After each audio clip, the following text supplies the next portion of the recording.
My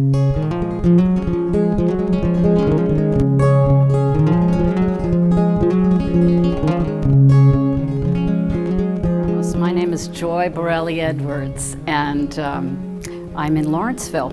And we are in this area that has had quite a resurgence of rebuilding and remaking. And when I first located myself here, there were a lot of drugs and prostitution, and I was a little nervous. But the magistrate here assured me that it was safe on Butler Street, and I actually feel safer here than where I was in the suburbs before coming here.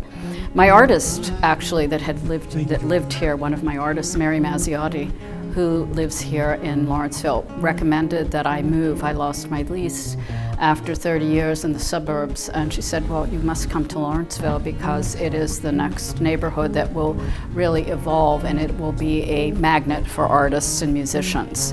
And it was really funny when I first came here. There was such a plethora of musicians here and artists.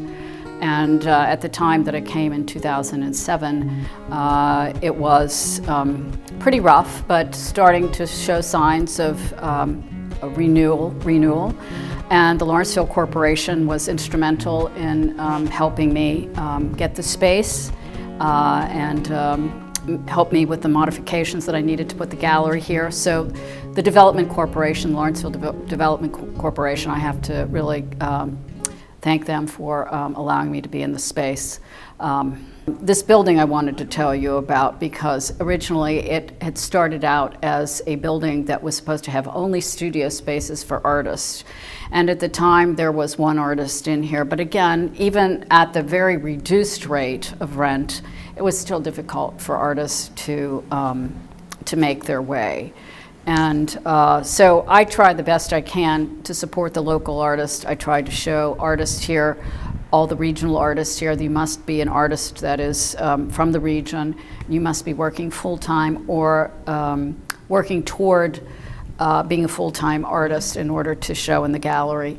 And so I have high criteria, but I try to, my mission is really not about selling artist commodity. I've never sold artist commodity, and I think that's how I differ from most galleries. I sell the aesthetic, I sell the soul of the artist. That is what people are getting when they come to this gallery and they buy a piece of art. We represent about 30 artists, and we show at least 50% women. It's very important, and we also try to we actively search for people of color to show in the gallery as well. And so we continue to work for that mission. We have achieved the 50% female representation, and now we're working on diversity. We've always tried for diversity, but it's been difficult to get diversity into the gallery. So that's for whatever reason, and I would like to explore that and try to improve in that area.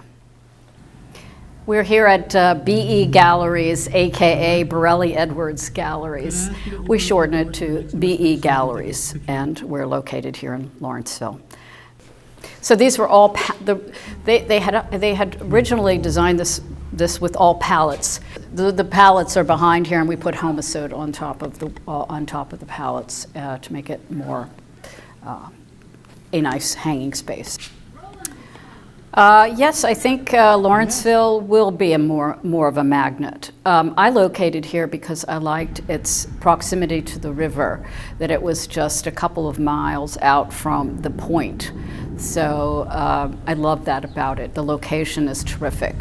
And Stephen Foster lived here, and a lot of musicians here. The location for artists is great. Just the way the space is laid out here is very attractive. And I can't put my finger on it, but I just knew when I was here, I was home. You have the beautiful church across the street, St. Augustine's, an absolute gorgeous architectural gem in the neighborhood. So you have a lot of gorgeous architectural gems. You've got the river, you've got the bridges. that all lead into this area. So it makes it a very nice destination for artists. But having the Society for Contemporary Craft just a couple of miles down the road is phenomenal. It's also in Lawrenceville. And there are other smaller galleries interspersed on Butler Street. And I think it is going to be a great magnet continually in the next 10 years.